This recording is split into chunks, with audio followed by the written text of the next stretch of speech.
Punjabi radio USA ਤੇ ਜੁੜੇ ਹੋਏ ਹੋ ਤੁਸੀਂ ਤੇ ਮੈਂ ਹਾਂ ਪ੍ਰਵੀਨ ਸ਼ਰਮਾ। ਅਸੀਂ ਇਸ ਵੇਲੇ ਪੰਜਾਬੀ ਰੇਡੀਓ ਯੂਐਸਏ ਦੀ ਟੀਮ ਪਹੁੰਚ ਚੁੱਕੀ ਹੈ ਗੁਰਦੁਆਰਾ ਸਾਹਿਬ ਸੈਲਮਾ ਦੇ ਵਿੱਚ, ਜਿੱਥੇ ਕੱਲ ਨੂੰ ਨਗਰ ਕੀਰਤਨ ਕੱਢੇ ਜਾਣੇ ਆ। ਇੱਥੇ ਤੁਸੀਂ ਪੰਜਾਬੀ ਰੇਡੀਓ ਯੂਐਸਏ ਦਾ ਬੂਥ ਵੀ ਦੇਖ ਸਕਦੇ ਹੋ। ਜਦੋਂ ਆਪਾਂ ਗੁਰਦੁਆਰਾ ਸਾਹਿਬ ਤੋਂ ਐਂਟਰ ਕਰਾਂਗੇ, ਗੁਰਦੁਆਰਾ ਸਾਹਿਬ ਨੂੰ ਆਪਣਾ ਫੇਸ ਹੋਏਗਾ ਤਾਂ ਤੁਸੀਂ ਤੁਹਾਡੀ ਲੈਫਟ ਹੈਂਡ ਸਾਈਡ ਇੱਥੇ ਪੰਜਾਬੀ ਰੇਡੀਓ ਯੂਐਸਏ ਦਾ ਬੂਥ ਹੋਊਗਾ। ਇੱਥੇ ਆ ਕੇ ਤੁਸੀਂ ਆਪਣਾ ਸੁਝਾਅ ਸਾਨੂੰ ਦੱਸ ਸਕਦੇ ਹੋ। ਪਰ ਇਹਦੇ ਨਾਲ ਹੀ ਕਈ ਅਹਿਮ ਜਾਣਕਾਰੀਆਂ ਲਾਂਗੇ। ਸਾਡੇ ਨਾਲ ਕਿਰਪਾਲ ਸਹੋਤਾ ਜੀ ਜੁੜਨਗੇ। ਕੱਲ ਦੇ ਜਿਹੜੇ ਸਮਾਗਮ ਨੇ ਉਹਨਾਂ ਬਾਬਤ ਅਹਿਮ ਜਾਣਕਾਰੀਆਂ ਕੀ ਤੁਹਾਡੇ ਨਾਲ ਹੁਣੇ ਤੋਂ ਸ਼ੇਅਰ ਕਰਦੇ ਹਾਂ। ਕਿਵੇਂ ਕਿਹੜੇ ਥਾਂ ਰਾਊਟ ਹੋਏਗਾ, ਕਿੱਧਰੋਂ ਨਗਰ ਕੀਰਤਨ ਜਿਹੜੇ ਲੰਘਾਏ ਜਾਣਗੇ ਤੇ ਉਸ ਤੋਂ ਬਾਅਦ ਕੀ ਟਾਈਮਿੰਗ ਹੋਏਗੀ, ਗੱਲਬਾਤ ਕਰਦੇ ਹਾਂ। ਸਤਿ ਸ਼੍ਰੀ ਅਕਾਲ ਕਿਰਪਾਲ ਸਹੋਤਾ ਜੀ। ਸਤਿ ਸ਼੍ਰੀ ਅਕਾਲ ਜੀ ਸਾਰੇ ਸਰੋਤਿਆਂ ਨੂੰ। ਵਾਹਿਗੁਰੂ ਜੀ ਕਾ ਖਾਲਸਾ, ਵਾਹਿਗੁਰੂ ਜੀ ਕੀ ਫਤਿਹ ਜੀ। ਗੁਰਫਤਿਹ ਜੀ, ਮੇਰਾ ਪਹਿਲਾ ਸਵਾਲ ਕਿ ਕਿੰਨੇ ਵਜੇ ਨਗਰ ਕੀਰਤਨ ਕੱਢੇ ਜਾਣਾ ਤੇ ਇਹਦਾ ਰਾਊਟ ਕਿਹੜਾ ਹੋਏਗਾ? ਇੱਥੇ ਗੁਰਦੁਆਰਾ ਸਾਹਿਬ ਤੋਂ ਨਗਰ ਕੀਰਤਨ ਦੀ ਜਿਹੜੀ ਟਾਈਮਿੰਗ ਆ ਉਹ ਹੈਗੀ 10:30 ਵਜੇ ਦੀ। ਤਾਂ ਇੱਥੋਂ ਅਸੀਂ ਹਾਈਵੇ 43 ਤੇ, ਤਾਂ ਜੇ ਕੋਈ ਸੰਗਤ ਲੇਟ ਹੁੰਦੀ ਹੋਵੇ ਤਾਂ ਕੁਛ ਜਿਹੜਾ ਆਪਣਾ ਸੈਲਮਾ ਹਾਈ ਸਕੂਲ ਆ, ਇੱਥੋਂ ਜਦ 43 ਤੋਂ ਅਸੀਂ ਰੋਜ਼ ਤੇ ਜਾਣਾ, ਰੋਜ਼ ਐਵਨਿਊ। ਇਹ ਜਿਹੜਾ ਜੇ ਕਿ ਅੱਗੇ ਆਇਓ ਆ ਉਹ ਤਾਂ ਸੇਮ ਰੇਟ ਹੀ ਰਾਊਟ ਆ, ਪਰ ਫਿਰ ਵੀ ਕਈ ਵੀਰ ਭੈਣ ਨਵੇਂ ਹੋਣਗੇ ਤਾਂ ਜਿਹੜਾ ਸੈਲਮੇ ਹਾਈ ਸਕੂਲ ਦੇ ਕੋਲ ਦੀ ਲੰਘਣਾ, ਤਾਂ ਉੱਥੇ ਵੀ ਪਾਰਕਿੰਗ ਵਗੈਰਾ ਕਾਫੀ ਹੁੰਦੀ ਆ। ਉੱਥੇ ਵੇਟ ਕਰ ਲੈਣੀ, ਕਿਉਂਕਿ ਗੁਰੂ ਘਰ ਜੇ ਲੇਟ ਹੁੰਦੇ ਹੋਏ ਤਾਂ ਕਈ ਵਾਰੀ ਪਾਰਕਿੰਗ ਦੀ ਦਿੱਕਤ ਆਉਂਦੀ ਆ। ਜੀ।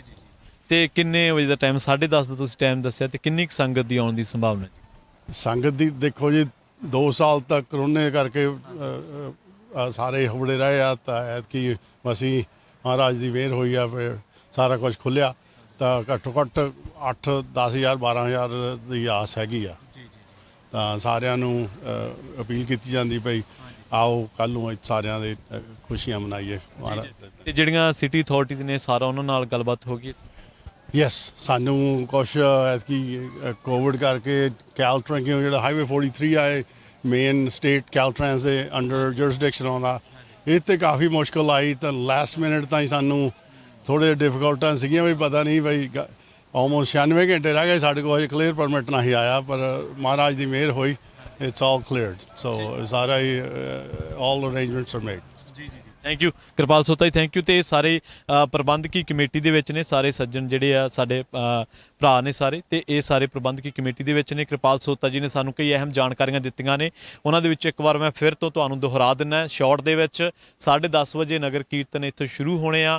ਲੋਕੇਸ਼ਨਸ ਉਹਨਾਂ ਨੇ ਦੱਸੀਆਂ ਨੇ, ਸੈਲਮਾ ਹਾਈ ਸਕੂਲ ਜਾਂ ਹੋਰ ਜਿਹੜੀਆਂ ਨੇ ਰਾਊਟ ਉਹਨਾਂ ਨੇ ਦੱਸਿਆ ਹੋਇਆ ਕਿੱਥੋਂ ਹੋਏਗਾ। ਔਰ ਕਿਉਂਕਿ 2 ਸਾਲਾਂ ਬਾਅਦ ਜਿਹੜੇ ਆ ਹੁਣ ਕੋਈ ਧਾਰਮਿਕ ਸਮਾਗਮ ਜਾਂ ਭਾਈਚਾਰੇ ਦੇ ਇਕੱਠ ਹੋ ਰਿਹਾ, ਜਾਂ ਅਸੀਂ ਆਪਣੇ ਦਿਹਾੜੇ ਮਨਾ ਰਹੇ ਹਾਂ, ਤਾਂ ਇਹਦੀ ਬਾਬਤ ਅਥਾਰਟੀਜ਼ ਨਾਲ ਜੋ ਡਾਇਰੈਕਸ਼ਨਸ ਨੇ ਉਹਨਾਂ ਦੀ ਪਾਲਣਾ ਹੋਏਗੀ, ਔਰ ਉਹਨਾਂ ਦੇ ਸਹਿਯੋਗ ਦੇ ਨਾਲ ਹੀ ਜਿਹੜੇ ਆ ਨਗਰ ਕੀਰਤਨ ਕੱਢੇ ਜਾਣਗੇ। 28ਵਾਂ ਨਗਰ ਕੀਰਤਨ ਜਿਹੜਾ ਸੈਲਮਾ ਗੁਰਦੁਆਰਾ ਸਾਹਿਬ ਤੋਂ ਕੱਢਿਆ ਜਾਣਾ ਆ। ਤੁਹਾਡਾ ਸਾਰਿਆਂ ਦਾ ਬਹੁਤ ਧੰਨਵਾਦ ਜੀ ਪੰਜਾਬੀ ਰੇਡੀਓ ਯੂਐਸਏ ਦੇ ਨਾਲ ਜੁੜਨ ਦੇ ਲਈ। ਸੋ ਇੱਕ ਵਾਰ ਫਿਰ ਤੋਂ ਅਸੀਂ ਦੱਸ ਦਿੰਦੇ ਹਾਂ ਕਿ ਜਦੋਂ ਤੁਸੀਂ ਗੁਰਦੁਆਰਾ ਸਾਹਿਬ ਤੋਂ ਐਂਟਰ ਹੋਵੋਗੇ ਤਾਂ ਬਿਲਕੁਲ ਗੁਰਦੁਆਰਾ ਸਾਹਿਬ ਜਦੋਂ ਤੁਸੀਂ ਮੱਥਾ ਟੇਕਣਾ ਆ, ਮੱਥਾ ਟੇਕ ਕੇ ਉਸ ਤੋਂ ਬਾਅਦ ਤੁਸੀਂ ਤੁਹਾਡੇ left hand side Punjabi radio USA ਦਾ ਬੂਥ ਲੱਗਿਆ ਹੋਊਗਾ।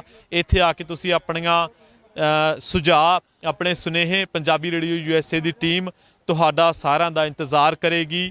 ਬਿਲਕੁਲ ਬਹੁਤ ਸਾਰੇ ਦਰਸ਼ਕਾਂ ਦੇ ਸਾਨੂੰ ਸੁਨੇਹੇ ਆਏ, ਸਾਨੂੰ ਉਹਨਾਂ ਦੇ ਜਿਹੜੇ ਟੈਲੀਫੋਨ ਆਏ ਕਿ ਜੇਕਰ ਤੁਸੀਂ ਸੈਲਮਾ ਪਹੁੰਚ ਰਹੇ ਹੋ ਤਾਂ ਸਾਨੂੰ ਉਹਦੇ ਬਾਬਤ ਦੱਸਿਓ ਜ਼ਰੂਰ, ਅਸੀਂ ਤੁਹਾਨੂੰ ਮਿਲਣਾ। ਤਾਂ ਕੱਲ੍ਹ ਨੂੰ ਜਿਹੜੀ ਵੀ ਸੰਗਤ, ਜਿਹੜੇ ਵੀ ਦਰਸ਼ਕ, ਜਿਹੜੇ ਵੀ ਸਰੋਤੇ ਪੰਜਾਬੀ ਰੇਡੀਓ ਯੂਐਸਏ ਦੀ ਟੀਮ ਨਾਲ ਗੱਲਬਾਤ ਕਰਨਾ ਚਾਹੁੰਦੇ ਨੇ, ਮਿਲਣਾ ਚਾਹੁੰਦੇ ਨੇ, ਸੁਨੇਹੇ ਦੇਣਾ ਚਾਹੁੰਦੇ ਨੇ, ਜਾਂ ਆਪਣੇ ਤਜਰਬੇ ਸਾਂਝੇ ਕਰਨਾ ਚਾਹੁੰਦੇ ਨੇ, ਤਾਂ ਉਹ ਗੁਰਦੁਆਰਾ ਸਾਹਿਬ ਦੇ ਬਿਲਕੁਲ ਐਂਟਰ 'ਤੇ ਲੈਫਟ ਹੈਂਡ ਸਾਈਡ ਸਾਡੇ ਬੂਥ 'ਤੇ ਆ ਸਕਦੇ ਹੋ। 10:30 ਵਜੇ ਦਾ ਜਿਹੜਾ ਵਾ ਉਹ ਟਾਈਮ ਹੈ ਨਗਰ ਕੀਰਤਨ ਦਾ। ਜੋ ਐਕਸਪੈਕਟਡ ਹੈਗੀ ਆ ਸੰਗਤ ਉਹ 10 ਤੋਂ 12,000 ਆ, ਵੱਧ ਵੀ ਸਕਦੇ, ਕਿਉਂਕਿ 2 ਸਾਲਾਂ ਬਾਅਦ ਅਸੀਂ ਕੋਈ ਦਿਹਾੜੇ ਜਿਹੜੇ ਸਾਡੇ ਧਾਰਮਿਕ ਦਿਹਾੜੇ ਉਹਨਾਂ ਨੂੰ ਮਨਾ ਰਹੇ ਹਾਂ। ਸੋ ਇਸ ਵੇਲੇ ਪੰਜਾਬੀ ਰੇਡੀਓ ਯੂਐਸਏ ਦੀ ਟੀਮ ਗੁਰਦੁਆਰਾ ਸਾਹਿਬ ਸੈਲਮਾ ਦੇ ਵਿੱਚ ਆ।